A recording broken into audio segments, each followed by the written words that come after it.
Hello and welcome. आज के video में हम उस सेल ऑर्गेनेल को डिटेल में समझेंगे जिसकी हेल्प से यूकैरियोट्स ऑक्सीजन को यूज़ करके एनर्जी को प्रोड्यूस करते हैं। तो आप सही समझ रहे हो, आज हम बात करने वाले हैं माइटोकॉन्ड्रिया के स्ट्रक्चर और उसके फंक्शन की। सब कुछ डिटेल में समझेंगे। तो सबसे पहले बात करते हैं थोड़ी हिस्ट्री की। तो माइटोकॉन्ड्रिया सबसे पहले टर्म का अगर बात करें तो ये एक प्लूरल वर्ड है। माइटोकॉन्ड्रिया मतलब अगर आप बहुत सारे माइटोकॉन्ड्रिया को ले रहे हैं तो हम बोलते हैं माइटोकॉन्ड्रिया, लेकिन अगर सिंगल की बात करें, सिंगुलर की बात करें तो एक होता है माइटोकॉन्ड्रियन। तो इस तरह माइटोकॉन्ड्रिया एक प्लूरल टर्म है। इसकी जो डिस्कवरी की थी वो कॉलिकर ने की थी और उन्होंने सबसे पहले इसको देखा था इंसेक्ट की फ्लाइट मसल्स में। तो इसकी डिस्कवरी का क्रेडिट जाता है कॉलिकर को। उसके बाद जो टर्म बायोप्लास्ट है वो ऑल्टमैन ने दिया था और इसे जो फाइलर टर्म दिया था वो फ्लेमिंग ने दिया था। लेकिन जो इसका पॉपुलर टर्म है जो कि माइटोकॉन्ड्रिया है वो बेंडा ने दिया था। तो डिस्कवरी का क्रेडिट कॉलिकर को जाता है। किस में देखा था उन्होंने? फ्लाइट मसल्स ऑफ इंसेक्ट में। अब इसके अलावा जो टर्म है माइटोकॉन्ड्रिया वो बेंडा ने दिया था। तो ये कुछ चीज़ें हैं जो आपको हिस्ट्री में याद रखनी है। अब नेक्स्ट अगर हम इसकी शेप और साइज़ की बात करें तो माइटोकॉन्ड्रिया का शेप और साइज़ वेरी करता रहता है सेल टू सेल। अगर एक जर्नलाइज्ड इसके शेप की बात करें तो इसकी शेप होती है सॉसेज या फिर सिलेंड्रिकल शेप। तो आपने अगर सॉसेज देखी हो तो कुछ इस शेप की होती है और इसी तरह हमें माइटोकॉन्ड्रिया भी दिखाई देता है। एक सिलेंड्रिकल टाइप की शेप होती है, लेकिन इसकी जो शेप होती है वो वेरी भी करती रहती है। तो कई सेल्स में इसको हाईली ब्रांच, इंटरकनेक्टेड और ट्यूबुलर नेटवर्क की तरह भी देखा जाता है। तो एक जर्नलाइज जो इसका शेप है वो सॉसेज शेप है, लेकिन इसको ब्रांच और एक ट्यूबुलर नेटवर्क के फॉर्म में भी कई सेल्स में देखा गया है। अब अगर नंबर की बात करें तो अगेन इसका नंबर भी वेरी करता है सेल टू सेल। जैसे कि सेल की फिजियोलॉजिकल एक्टिविटी होती है उसी तरह इसका नंबर भी चेंज हो जाता है। इस बात से क्या मतलब है कि जो सेल्स बहुत ज़्यादा काम करती हैं उनमें माइटोकॉन्ड्रिया बहुत ज़्यादा नंबर में मिलते हैं। जैसे अगर हम मसल सेल्स की बात करें तो वो ज़्यादा काम करती हैं तो वहाँ पर माइटोकॉन्ड्रिया का नंबर बहुत ज़्यादा होता है। उसी तरह जो सेल कम काम करेंगी वहाँ पर आपको माइटोकॉन्ड्रिया कम मिलेगा। इसका शेप और साइज दोनों वेरी करते हैं जैसा हमने देखा था। और किन सेल्स में मिलता है? जैसा हमने पहले ही बात की यूकैरियोट्स में, क्योंकि एक सेल ऑर्गेनेल है, मेम्ब्रेन बाउंड है, तो ये यूकैरियोट्स में पाए जाते हैं। अगर इसके साइज़ की बात करें तो 0.2 to 1 माइक्रोमीटर होता है ये डायामीटर में, और इसकी लेंथ की अगर बात करें तो 1 to 4.1 माइक्रोमीटर आपको इसकी लेंथ मिलेगी इस तरह से। तो यहाँ पर शेप, साइज सब कुछ माइटोकॉन्ड्रिया का सेल टू सेल वेरी करता रहता है। अगर एक मैमेलियन लिवर सेल की बात करें तो वहाँ पर आपको 50 to 20% जो वॉल्यूम है वो इसका माइटोकॉन्ड्रिया का मिलेगा। अब क्लोरेला और क्लेमाइडोमोनास में केवल एक माइटोकॉन्ड्रिया होता है, जबकि जाइंट अमीबा में इनका नंबर 50,000 तक जा सकता है। तो अगेन वही बात आती है कि जो शेप, साइज और नंबर है सब कुछ माइटोकॉन्ड्रिया का सेल टू सेल वेरी करता रहता है। अब इसको हम power house of the cell भी कहते हैं। पावर हाउस का क्या मतलब है? क्योंकि जैसे हमने पहले ही बात की कि ये ऑक्सीजन का यूज़ करके सेल के लिए एनर्जी प्रोड्यूस करते हैं। तो एनर्जी मतलब पावर देते हैं सेल को, इसीलिए इसको हम power house of the cell कहते हैं। दूसरा एक इसको सेमी ऑटोनॉमस ऑर्गन भी कहते हैं। वो कहने का रीज़न ये है कि जब हम अंदर स्ट्रक्चर पढ़ेंगे, इंटरनल स्ट्रक्चर पढ़ेंगे माइटोकॉन्ड्रिया का, तो उसमें देखेंगे कि वहाँ पर डीएनए भी होता है इनके पास खुद का और राइबोसोम्स भी प्रेजेंट होते हैं। तो डीएनए से ये एमआरएनए कोड कर सकते हैं और उस एमआरएनए से ये अपनी प्रोटीन भी खुद बना सकते हैं। तो ये एक डिपेंडेंट ऑर्गेनेल की तरह सेल में प्रेजेंट रहते हैं। तो इसीलिए इसको हम सेमी ऑटोनॉमस ऑर्गन की तरह भी बोल सकते हैं। तो ये बात हो गई शेप, साइज और नंबर। तो अब बात करेंगे माइटोकॉन्ड्रिया के स्ट्रक्चर की। तो यहाँ पर जैसा सेल में एक सॉसेज और सिलेंड्रिकल शेप का माइटोकॉन्ड्रिया होता है वो मैंने यहाँ ड्रॉ किया है। तो हम बात करेंगे यहाँ पर जितने भी इसके एलिमेंट्स हैं उसकी ब्रीफ में, एक एक करके, फिर बाद में हम इनकी डिटेल देखेंगे। तो माइटोकॉन्ड्रिया सेल के अंदर एक sausage shape structure cell organelle है। इसकी डायामीटर होती है 0.2 to 1 माइक्रोमीटर और लेंथ हमने पीछे भी डिस्कस की थी, 1 to 4.1 माइक्रोमीटर तक लेंथ इसकी हो सकती है। अब सबसे पहले माइटोकॉन्ड्रिया यूकैरियोट्स में पाए जाने वाला डबल मेम्ब्रेन सेल ऑर्गेनेल है। तो इसमें कितनी मेम्ब्रेन्स आपको दिखने को मिलेंगी? 2 मेम्ब्रेन होती हैं।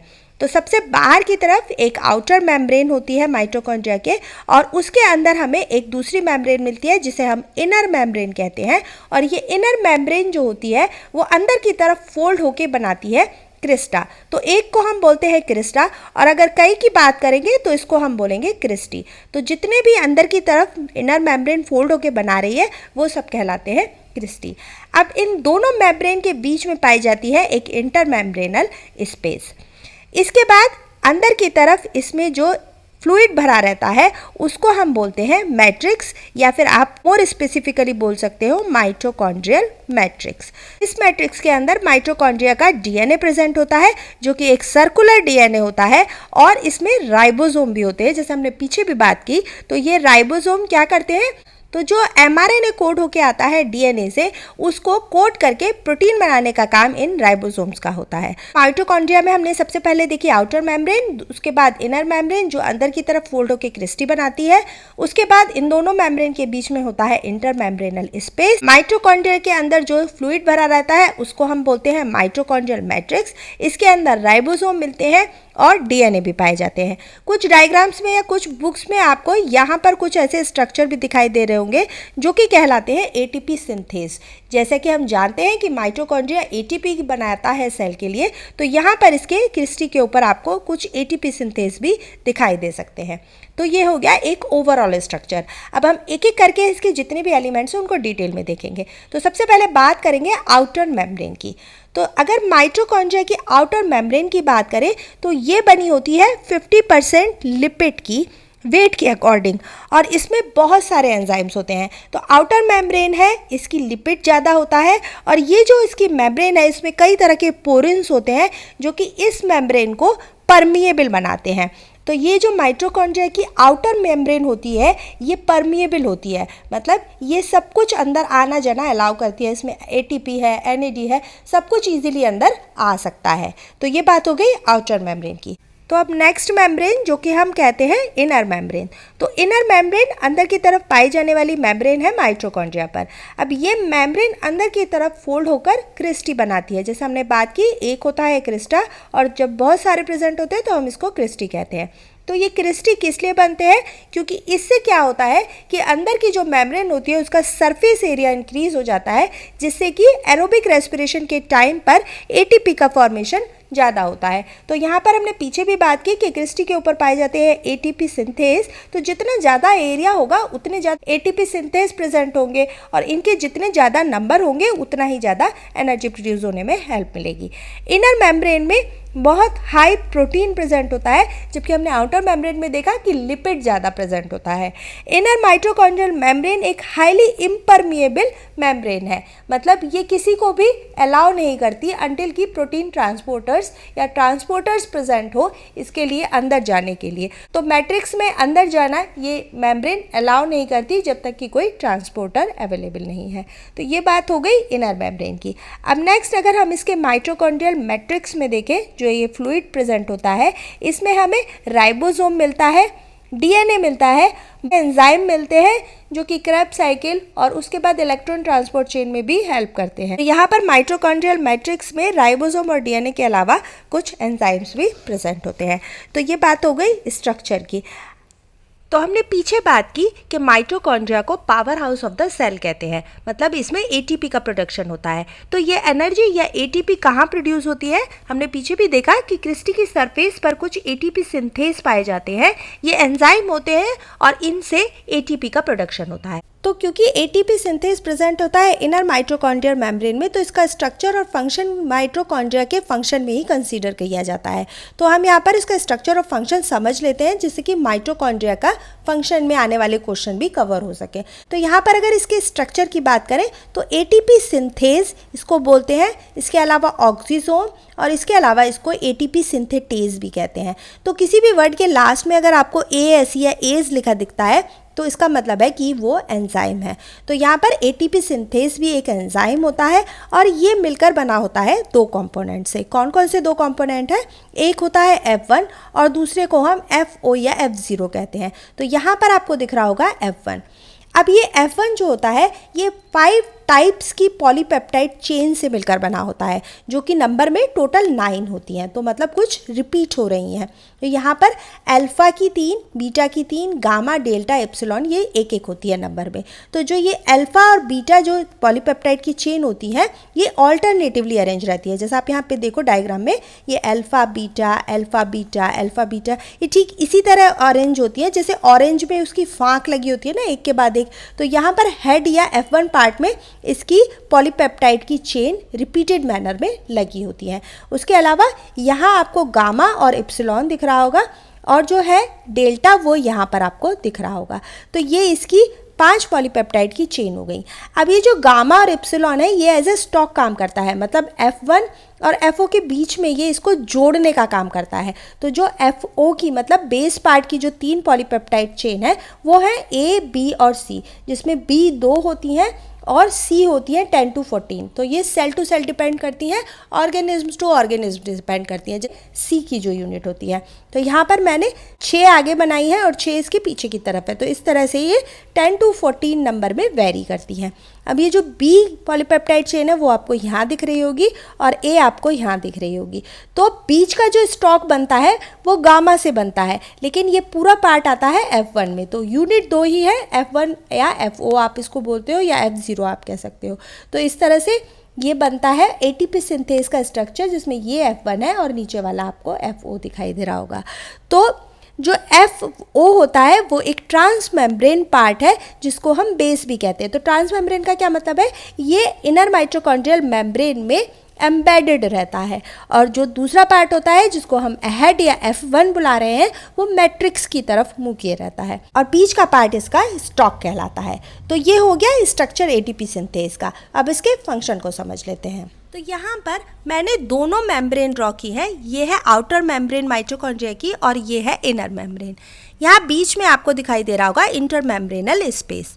तो यहाँ पर ये जो मैंने ये ड्रॉ किए हैं कलरफुल से आपको दिख रहे हैं, ये इलेक्ट्रॉन ट्रांसपोर्ट चेन के एंजाइम्स हैं जो कि प्रेजेंट होते हैं इनर माइटोकॉन्ड्रियल मेम्ब्रेन में। इस तरफ आपको दिख रही होगी मैट्रिक्स।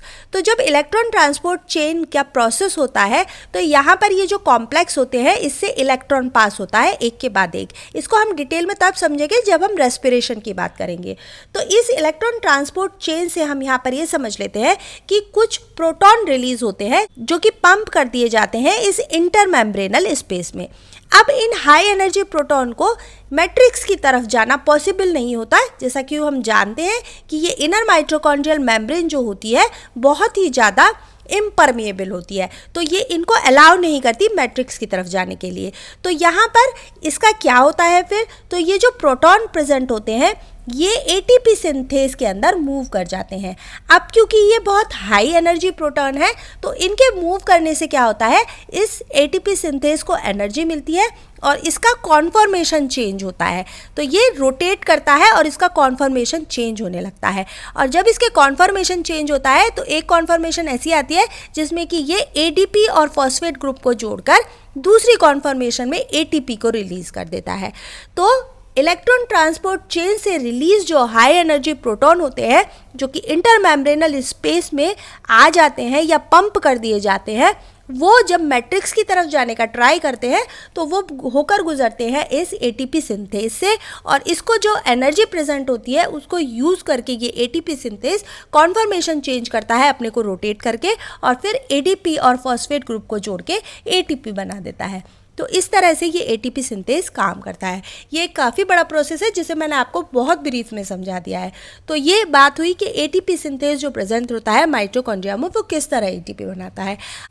तो यहाँ पर ATP सिंथेस से ATP बनाने का काम जो होता है वो माइटोकॉन्ड्रिया के फंक्शन में आता है। इसके अलावा एक बहुत इंपॉर्टेंट फंक्शन जो माइटोकॉन्ड्रिया प्ले करता है वो है एरोबिक रेस्पिरेशन के थ्रू ATP का प्रोडक्शन। तो इसमें क्या होता है कि तो मान लो आप खाना खाते हो और खाने के बाद प्रोड्यूस होता है ग्लूकोज। तो ग्लूकोज फिर सेल के अंदर एंटर करता है और वहाँ से ग्लाइकोलिसिस के थ्रू ये पायरूवेट में चेंज हो जाता है। अब पायरूवेट फिर से माइटोकॉन्ड्रिया के अंदर एंटर करता है और वहाँ एसिटाइल कोएंजाइम A के साथ क्रेब्स साइकिल के अंदर एंटर करके ये NADH और FADH2 बनाता है। अब ये NADH एंड FADH2 जैसा हम इलेक्ट्रॉन ट्रांसपोर्ट की बात कर रहे थे वहाँ पर जाते हैं और ये कॉम्प्लेक्सेस से होकर गुजरते हैं और फिर से ATP का प्रोडक्शन होता है। तो ये एरोबिक रेस्पिरेशन का ग्लाइकोलिसिस से पायरूवेट के बाद का जितना भी ये प्रोसेस है ये माइटोकॉन्ड्रिया के अंदर होता है। इसमें क्रेब्स साइकिल मैट्रिक्स में होती है और जो इलेक्ट्रॉन ट्रांसपोर्ट चेन है वो होती है माइटोकॉन्ड्रिया के क्रिस्टी में। तो ये एरोबिक रेस्पिरेशन का जितना भी फंक्शन होता है पायरूवेट के बाद का वो माइटोकॉन्ड्रिया के फंक्शन में आता है। इसको आप यहाँ पर इजीली समझ सकते हो इस फ्लो चार्ट से। तो जैसे ही आपने खाना खाया ग्लूकोज प्रोड्यूस हुआ और वो सेल के अंदर आया, फिर ग्लाइकोलिसिस से पायरूवेट में चेंज हुआ। तो कितने पायरूवेट मॉलिक्यूल बनते हैं? 2 पायरूवेट मॉलिक्यूल बनते हैं 3 कार्बन के। तो यहाँ पर 2 पायरूवेट 3 कार्बन के और ग्लूकोज है 6 कार्बन मॉलिक्यूल जैसा आप यहाँ देख रहे हैं। इसके बाद ये पायरूवेट माइटोकॉन्ड्रिया के अंदर एंटर हो जाता है और यहाँ पर इसके पूरे प्रोसेस के बाद कार्बन डाइऑक्साइड निकलती है, 36 ATP निकलते हैं और वाटर का एक्सट्रैक्शन होता है। तो यहाँ पर 36 ATP के बाद 2 ATP हम देखते हैं वहाँ निकलते हैं जब ग्लूकोज पायरूवेट में चेंज हो रहा होता है।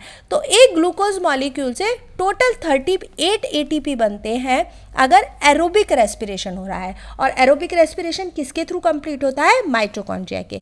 तो ये जो 2 फंक्शन होते हैं एरोबिक रेस्पिरेशन और ATP सिंथेस के थ्रू ATP का सिंथेसिस, ये प्रोसेस भी कभी कभी पूछ लिए जाते हैं। तो एरोबिक रेस्पिरेशन और ATP सिंथेस के अलावा कुछ और भी फंक्शन है जो माइटोकॉन्ड्रिया परफॉर्म करता है। तो यहाँ पे मैंने कुछ फंक्शंस राइट डाउन किए हैं जिसमें कि फर्स्ट 2 जो है ATP प्रोडक्शन और एरोबिक रेस्पिरेशन हम पहले ही डिटेल में डिस्कस कर चुके हैं। उसके बाद बात आती है साइटोप्लाज्मिक इनहेरिटेंस की। तो साइटोप्लाज्मिक इनहेरिटेंस न्यूक्लियस में पाए जाने वाले जीन से गवर्न ना होके जब साइटोप्लाज्म में माइटोकॉन्ड्रिया और प्लास्टिड से गवर्न होने लगती है तो इसको हम साइटोप्लाज्मिक इनहेरिटेंस कहते हैं। ये हम डिटेल में जेनेटिक्स में पढ़ेंगे। इसके बाद जो नेक्स्ट बात आती है वो है कि स्पर्म सेल में ये माइटोकॉन्ड्रिया एक बड़े यूनिक तरीके से अरेंज हो जाते हैं। तो यहाँ पर आप डायग्राम में देख रहे होंगे कि ये है mid piece region sperm cell का। तो यहाँ पर इस मिड पीस में ये माइटोकॉन्ड्रिया एक के बाद एक इस तरह से कुछ अरेंज हो जाते हैं। यहाँ पर क्योंकि एनर्जी ज़्यादा ज़रूरी होती है इनको मूव करने के लिए, तो यहाँ पर माइटोकॉन्ड्रिया प्रेजेंट जो होते हैं वो इसको एनर्जी प्रोवाइड करने का काम करते हैं। उसके बाद थर्मोजेनेसिस की बात आती है। तो थर्मोजेनेसिस क्या होता है कि बॉडी में हीट को मेंटेन रखना। तो वार्म ब्लडेड एनिमल्स में हम थर्मोजेनेसिस देखते हैं और यहाँ पर भी माइटोकॉन्ड्रिया एक रोल प्ले करता है। तो ये थे फंक्शंस जो हमने माइटोकॉन्ड्रिया के डिस्कस करे। तो आज की वीडियो में हमने क्या देखा? इस वीडियो में हमने स्ट्रक्चर की बात की। इससे पहले हमने कुछ हिस्ट्री और शेप और साइज़ भी देखा था। हमने स्ट्रक्चर देखा जिसमें बाहर की तरफ एक मेम्ब्रेन आउटर, अंदर की तरफ दूसरी मेम्ब्रेन इनर और उसके बीच में एक स्पेस होता है इंटरमेम्ब्रेनल स्पेस जिसे कहते हैं। अंदर की मेम्ब्रेन क्रिस्टा बनाती है। माइटोकॉन्ड्रियल मैट्रिक्स एक फ्लूइड होता है। DNA राइबोसोम भी प्रेजेंट होते हैं। इसके अलावा माइटोकॉन्ड्रिया सेमी ऑटोनॉमस ऑर्गन है, power house of the cell है। उसके बाद हमने ATP सिंथेज का स्ट्रक्चर और फंक्शन डिस्कस किया और बाद में हमने एरोबिक रेस्पिरेशन समझा जिसमें कि एक ग्लूकोज मॉलिक्यूल के टूटने से टोटल 38 ATP बनते हैं अगर माइटोकॉन्ड्रिया उसमें इन्वॉल्व होता है, मतलब कि अगर एरोबिक रेस्पिरेशन हो रहा होता है।